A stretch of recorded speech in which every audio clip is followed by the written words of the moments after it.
Shri Sebastian Kulathunkal, അങ്ങേക്ക് 5 minute സംസാരിക്കാം. Sir, ഞാൻ ഈ ധനാഭ്യർത്ഥനകളെ പിന്തുണയ്ക്കുകയാണ് സർ. ഇന്നിവിടെ വളരെ പ്രാധാന്യമുള്ള 9 വകുപ്പുകളുടെ ധനാഭ്യർത്ഥനയാണ് ചർച്ചയ്ക്ക് വിഷയീഭവിക്കുന്നത്. എല്ലാത്തിനെക്കുറിച്ചും പറയണമെന്ന് ആഗ്രഹിക്കുന്നുവെങ്കിലും സമയപരിമിതി മൂലം അതിന് മുതിരുന്നില്ല.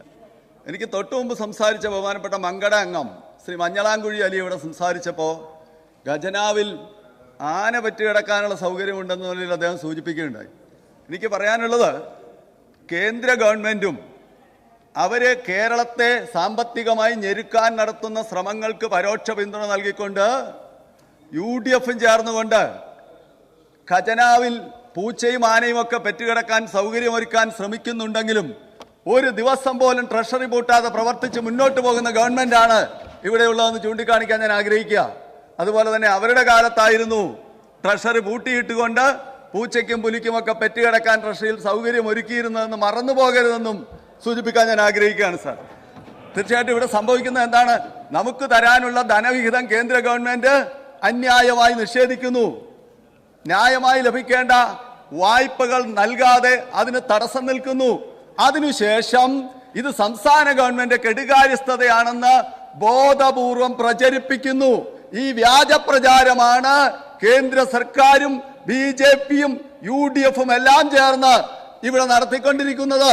ഇത് കേരളത്തിലെ ജനങ്ങൾ മനസ്സിലാക്കുന്നുണ്ട് എന്ന് നിങ്ങൾ അറിയണമെന്നാണ് എനിക്ക് സൂചിപ്പിക്കാനുള്ളത്.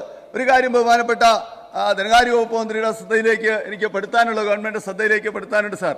നമ്മുടെ അടുത്ത നാളിൽ കഴിഞ്ഞ ബഡ്ജറ്റിന്റെ ഫലമായി ഏപ്രിൽ 1-ാം തീയതി മുതൽ സംസ്ഥാനത്ത് കോടതി വ്യവഹാരങ്ങളുമായി ബന്ധപ്പെട്ട് കുടുംബ കോടതികൾ ഫയൽ ചെയ്യുന്ന അന്യായങ്ങളിൽ അതിന് 1% വരെ ഫീസ് നമ്മുടെ ഭർത്താക്കന്മാർ പരിത്യക്തരാക്കപ്പെട്ട ഭാര്യമാർ, അല്ലെങ്കിൽ ജീവനാംശത്തിന് അർഹതയുള്ളവർ, അല്ലെങ്കിൽ വിവാഹമോചിതരായ സ്ത്രീകൾ അവരുടെ അപഹരിക്കപ്പെട്ട സ്വത്തും പണവും സ്വർണവും ഒക്കെ ഭർത്താക്കന്മാരിൽ നിന്ന് തിരിച്ചു കിട്ടാൻ വേണ്ടി, അല്ലെങ്കിൽ ഭർത്തൃ കുടുംബത്തിൽ നിന്ന് തിരിച്ചു കിട്ടാൻ കേസ് ഫയൽ ചെയ്യുമ്പോൾ 1% വരെ ഫീസ് കൊടുക്കേണ്ട ഒരു സ്ഥിതി ഇന്ന് വന്നിരിക്കുന്നു സാർ. നേരത്തെ അത് കേവലം 50 രൂപയായിരുന്നു.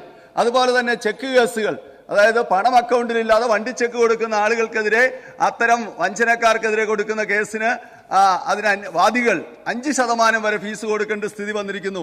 ഈ കാര്യങ്ങളിൽ ഒരു പുനഃപരിശോധന ആവശ്യമാണ് സാർ.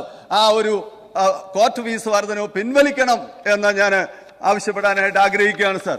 റവന്യൂ വകുപ്പുമായി ബന്ധപ്പെട്ട വിഷയങ്ങളും ഇന്നിവിടെ ഈ ധനാഭ്യർത്ഥന ചർച്ചയിലുണ്ട്. റവന്യൂ വകുപ്പ് മന്ത്രിയെയും വകുപ്പിനെയും ഞാൻ പ്രത്യേകമായി അഭിനന്ദിക്കുകയാണ് സാർ. ഒട്ടേറെ ശ്രദ്ധേയമായ കാര്യങ്ങൾ, പട്ടയ നടപടികളടക്കം, യുണീക്ക് തണ്ടപ്പേരടക്കം, ഡിജിറ്റൽ റീസർവേ അടക്കം, എൻ്റെ ഭൂമി പോർട്ടൽ അടക്കം എല്ലാം പറയാൻ സമയപരിമിതി മൂലം മുതിരുന്നില്ല. അങ്ങനെ ഒട്ടേറെ കാര്യങ്ങൾ, ശ്രദ്ധേയമായ കാര്യങ്ങൾ റവന്യൂ വകുപ്പ് ചെയ്യുന്നുണ്ട്, പ്രത്യേകം അഭിനന്ദിക്കുന്നു. എങ്കിലും ഒരു കാര്യം റവന്യൂ വകുപ്പ് മന്ത്രിയുടെ ശ്രദ്ധയിലേക്ക് കൊണ്ടുവരാൻ, ഗവൺമെന്റ് ശ്രദ്ധയിലേക്ക് കൊണ്ടുവരാൻ ആഗ്രഹിക്കുകയാണ് സാർ. 23/10/2021 LB 5423/2021 A3 ആയി കേരള സ്റ്റേറ്റ് ലാൻഡ് ബോർഡ് 12 പേജുള്ള സർക്കുലർ പുറത്തിറക്കിയിരുന്നു. തോട്ടഭൂമിയെ സംബന്ധിച്ച് ഒട്ടുമിക്ക പ്രശ്നങ്ങളും സർക്കുലറിലൂടെ ജനോപകാരപ്രദമായി പരിഹരിക്കാൻ 2ാം പിണറായി സർക്കാരിന്റെ ഭാഗത്തുനിന്നുണ്ടായ ജനോപകാരപ്രദ ആശ്വാസ നടപടിയായിരുന്നു ഈ സർക്കുലർ. തോട്ടഭൂമി ഉൾപ്പെടെ കേരള ഭൂപരിഷ്കരണ നിയമത്തിൽ ഇളവ് അനുവദിച്ച ഭൂമി മറ്റാവശ്യങ്ങൾക്ക് ഉപയോഗിക്കുന്നതുമായി ബന്ധപ്പെട്ട് 23/10/2021 സംസ്ഥാന ലാൻഡ് ബോർഡ് ഇറക്കിയ സർക്കുലറിലെ പരാമർശം ദുർവ്യാഖ്യാനമാണെന്ന് വ്യക്തമാക്കി 11/6/24 റവന്യൂ പ്രിൻസിപ്പൽ സെക്രട്ടറി ഇറക്കിയ തിരുത്തൽ ഉത്തരവ് ഇന്ന് ലക്ഷക്കണക്കിന് ചെറുകിട നാമമാത്ര കർഷകരെ ദുരിതത്തിലാഴ്ത്തിയിരിക്കുകയാണ് സാർ. അതുകൊണ്ട് അക്കാര്യത്തിൽ നമ്മുടെ 1970കളിലാണ് ഭൂപരിഷ്കരണ നിയമം നടപ്പിലാക്കി തുടങ്ങിയത്. ഇന്ന് 2024 ആയിരിക്കുന്നു. കാലോചിതമായ മാറ്റം നമ്മുടെ സംസ്ഥാനത്തെ ഭൂപരിഷ്കരണ നിയമങ്ങളിൽ ഉണ്ടാവേണ്ടത് അനിവാര്യമായിരിക്കുന്നു സാർ. ആ യാഥാർത്ഥ്യം ഉൾക്കൊണ്ടുകൊണ്ടൊരു ഭൂപരിഷ്കരണ കമ്മീഷനെ നിയമിക്കുകയും ഇപ്പോൾ തരം മാറ്റപ്പെട്ട ഭൂമിയുമായി ബന്ധപ്പെട്ട് അതിന്റെ വിനിയോഗവുമായി ബന്ധപ്പെട്ട് എൻ്റെ നാട്ടിലടക്കം കർഷകർ, നാമമാത്ര ചെറുകിട കൃഷിക്കാർ അനുഭവിക്കുന്ന വലിയ ദുരിതത്തിന് ആശ്വാസം എത്തിക്കാനുള്ള പ്രായോഗിക നിയമപരമായ മാർഗങ്ങൾ ഗൗരവമായി ആലോചിക്കണമെന്ന് ഞാൻ അഭ്യർത്ഥിക്കാൻ ഈ അവസരം വിനിയോഗിക്കുകയാണ് സാർ. ഒരു കാര്യം കൂടി സൂചിപ്പിക്കാനുള്ളത്, കഴിഞ്ഞ ദിവസം ബഹുമാനപ്പെട്ട കടുത്തുരുത്തി അംഗം ശ്രീ മോൻ ജോസഫ് സഭയിൽ പ്രസംഗിച്ചപ്പോൾ ഞങ്ങളുടെ പാർട്ടിയുടെ ചെയർമാൻ ശ്രീ ജോസ് കെ മാണിയെ ആക്ഷേപിച്ചുകൊണ്ടും അതുപോലെ ഞങ്ങളുടെ പാർട്ടിയുടെ പ്രസക്തിയെ ചോദ്യം ചെയ്തുകൊണ്ടും LDFന് ഞങ്ങളെ കൊണ്ട് എന്താണ് പ്രയോജനം എന്ന് ചോദിച്ചുകൊണ്ട് പ്രസംഗം നടത്തി. അതേക്കുറിച്ച് 1-2 കാര്യങ്ങൾ പരാമർശിക്കാൻ ആഗ്രഹിക്കുന്നു സാർ. ഒന്ന്, കേരള കോൺഗ്രസ് LDFൽ വന്നിട്ട് 3 തെരഞ്ഞെടുപ്പ് കഴിഞ്ഞു. ഒന്ന്, ആദ്യം ത്രിതല പഞ്ചായത്ത് തെരഞ്ഞെടുപ്പ്. കോട്ടയത്തെ റിസൾട്ടിന്റെ അടിസ്ഥാനത്തിൽ അദ്ദേഹം പറഞ്ഞുകൊണ്ട് കോട്ടയത്തെ കാര്യം തന്നെ പറയാം. ഇന്ന് കോട്ടയം ജില്ലാ പഞ്ചായത്ത് ഭരിക്കുന്നത് ആരാണ്? LDF. കോട്ടയത്ത് 10 ബ്ലോക്ക് പഞ്ചായത്തുണ്ട്. അതിൽ 11 ബ്ലോക്ക് പഞ്ചായത്തും ഭരിക്കുന്നത് LDF. കോട്ടയത്ത് 71 ഗ്രാമപഞ്ചായത്തുണ്ട്. അതിൽ 57 ഭരിക്കുന്നത് LDF. ആര് വന്നത് കൊണ്ടാണ് UDFന്റെ ഒരു കാലത്ത് നെടുങ്കോട്ടയായിരുന്ന കോട്ടയത്ത് മാറ്റം വന്നത് എന്ന് അദ്ദേഹം ചിന്തിക്കണമെന്നാണ്. ഒരു മിനിറ്റ് ഉടൻ സാർ. അതുപോലെ തന്നെ അത് കഴിഞ്ഞ് വന്ന അസംബ്ലി തെരഞ്ഞെടുപ്പ് ഏറ്റവും വലിയ ജനകീയ നേതാവായിരുന്ന UDFന്റെ ഉമ്മൻചാണ്ടി സാർ ജീവിച്ചിരുന്ന കാലത്ത് അദ്ദേഹം കൂടി മത്സരിച്ച കോട്ടയം ജില്ലയിൽ തിരുവഞ്ചൂരിന്റെയും അവകാശവാദം ഉന്നയിച്ച മോൻസിന്റെയും കോട്ടയം ജില്ലയിൽ ഭൂരിപക്ഷം MLA-മാർ ഇന്ന് ഞാനടക്കം LDF MLA-മാരാണ് സാർ. പിന്നെ ഏറ്റവും ഒടുവിൽ വന്നൊരു പാർലമെന്റ് തെരഞ്ഞെടുപ്പ് കേരളം ഒട്ടാകെ UDF തരംഗം ഉണ്ടായി. അതിന്റെ കാര്യകാരണങ്ങളൊക്കെ ഇവിടെ വല്ലാതെ വിശദീകരിച്ചാണ്, ഞാൻ അതിലേക്കൊന്നും പോകുന്നില്ല. പക്ഷേ ഒരു കാര്യം ഓർക്കണം, 18 സീറ്റുകളിൽ UDF ജയിക്കുമ്പോ 10 സീറ്റുകളിൽ അധികം അവർക്ക് 1 ലക്ഷത്തിന് മേലെ ഭൂരിപക്ഷം കിട്ടിയപ്പോൾ എല്ലാ കാലത്തും UDFന്റെ വലിയ കോട്ടയായിരുന്ന കോട്ടയത്തും ഞാനും ജയരാജ് സാറും പ്രമോദ് നാരായണനും അടക്കം ജയിച്ചിരിക്കുന്ന പത്തനംതിട്ടയിലുമൊക്കെ 1 ലക്ഷം പോലും ഭൂരിപക്ഷം തേക്കാൻ UDFന് കഴിഞ്ഞില്ല എങ്കിൽ അത് കേരള കോൺഗ്രസിന്റെ രാഷ്ട്രീയ പ്രസക്തിയുടെ പ്രതിഫലനമാണ് എന്ന് സൂചിപ്പിക്കാൻ ഞാൻ ആഗ്രഹിക്കുകയാണ് സാർ.